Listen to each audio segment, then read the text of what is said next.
بسم اللہ الرحمن الرحیم. آپ دیکھ رہے ہیں YouTube channel overseas production U S A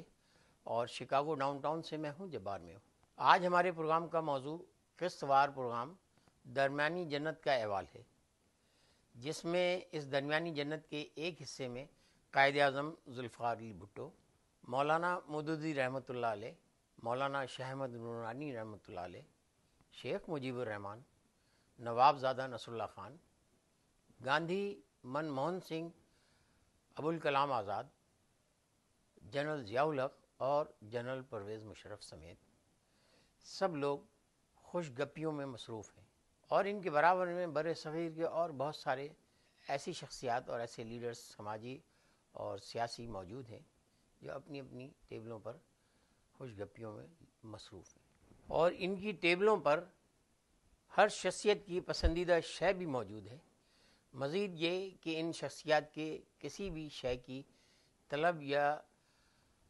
خواہش کا ذہن میں آتے ہی وہ شے یا وہ کام آنن فانن وقوع پذیر ہو جاتا ہے، یا وہ شے وہاں لا کر یا آ کر خود بخود رکھ دی جاتی ہے کسی خودکار نظام کی طرح. جیسے ذوالفقار علی بھٹو کے ذہن میں آتے ہی ٹیبل پر ان کے سامنے ان کی پسندیدہ وسکی، رائل سلوٹ اور خشک میوہ جات آ چکے ہیں. چونکہ یہاں کسی چیز کی ممانعت نہیں ہے، اور مولانا مودودی رحمۃ اللہ علیہ کے سوچنے پر جنت کے دوسرے حصے سے جہاں پھلوں کے درخت لگے ہیں، سیب کاشوں میں خود بخود کٹ کر انگوروں کے ساتھ ہوا میں تیرتے ہوئے چلے آ رہے ہیں.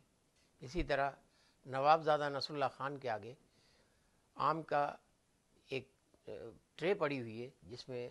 مختلف قسم کے آم کٹے ہوئے ہیں اور ان کے آگے حقہ موجود ہے، اور یہ منظر مولانا فضل الرحمان دیکھ کر خوش اور حیران ہے. جبکہ قائد اعظم کے ہاتھ میں کیوبن سگار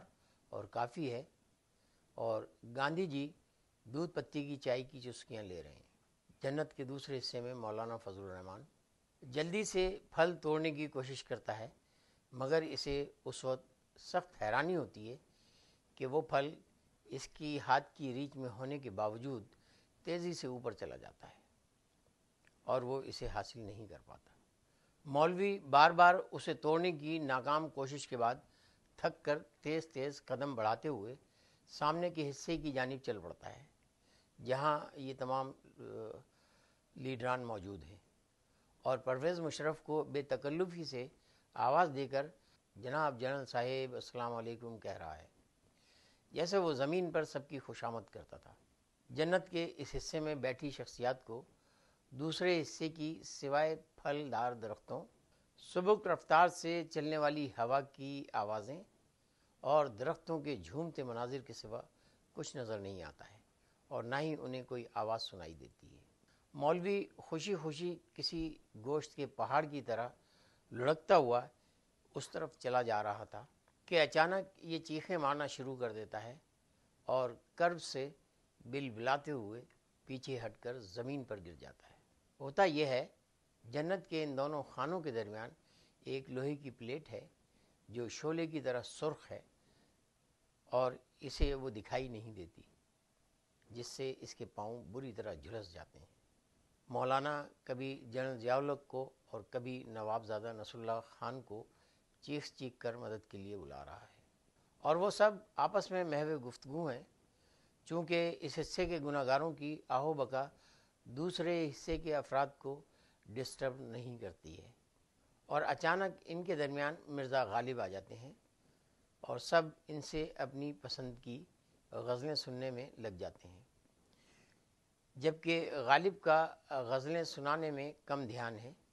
اور بار بار بھٹو صاحب سے چسکیاں لینے پر زیادہ زور ہے. ایک دو انگلش وسکی کی چسکیوں سے ہی غالب ٹن ہو چکے ہیں، جبکہ نواب زادے پر غزل سناتے سناتے غالب گرے پڑ رہے ہیں. چونکہ یہ بیوڑے کے عادی ہیں. بیوڑا اس شراب کو کہتے ہیں جو لال رنگ کی کچی شراب ہوتی ہے، اسے عرف عام میں کپی بھی کہتے ہیں. غالب کے زمانے میں یہی دلی اور آگرے میں ملا کرتی تھی، اور اصلی شراب یا انگلش شراب ان کے بس کی بات نہیں تھی. نواب صاحب ایک ایک مصرے کو 10 دفعہ مکرر کہہ کر سن رہے ہوتے ہیں۔ مرزا غالب جنت کے دونوں حصوں میں رہتے ہیں، مگر زیادہ تر ان کے پاس ٹکٹ اس حصے کا ہے اور انہیں ایک خودکار نظام کے ذریعے ادھر سے ادھر کیا جاتا ہے۔ بکرے کی رانیں سیخوں میں لگی تیرتی ہوئی ہر ایک کی پلیٹ میں گر رہی ہیں، کسی خودکار نظام کی طرح۔ مولوی بھوک اور تکلیف کے مارے بے ہوش ہو جاتا ہے۔ جب دوسرے دن اس کی آنکھ کھلتی ہے تو اس کے پاؤں میں بڑے بڑے چھالے پڑ چکے ہیں، اور کراچی کے 2 لڑکے سولت مرزا اور فہیم کمانڈو اس کے پاس کھڑے ہیں، جن کے ہاتھوں میں گھوڑے کی چابک ہے، اور وہ سیب کھاتے جاتے ہیں اور مولانا کی پیندی پر چھاڑ چھاڑ کر کے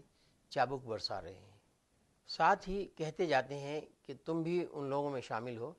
جنہوں نے ہمیں خراب کیا تھا۔ اس حصے میں دور سے ایک شخص آتا ہوا دکھائی دے رہا ہے، جس کا چہرہ گرد مٹی سے اٹا پڑا ہے۔ قریب آنے پہ معلوم ہوتا ہے کہ یہ چیف جسٹس قاضی فائز عیسیٰ ہے، جو گناہ گاروں کے حصے میں موجود ہجوم میں تھا۔ ناظرین، ملتے ہیں اگلی قسط میں، جہاں قاضی فائز عیسیٰ کا گریبان عزیر بلوچ کے ہاتھ میں ہے اور قاضی کی گھگی بندھی ہوئی ہے۔ جب تک کے لیے اللہ حافظ، یار باقی صحبت زندہ، امریکہ و پاکستان زندہ باد۔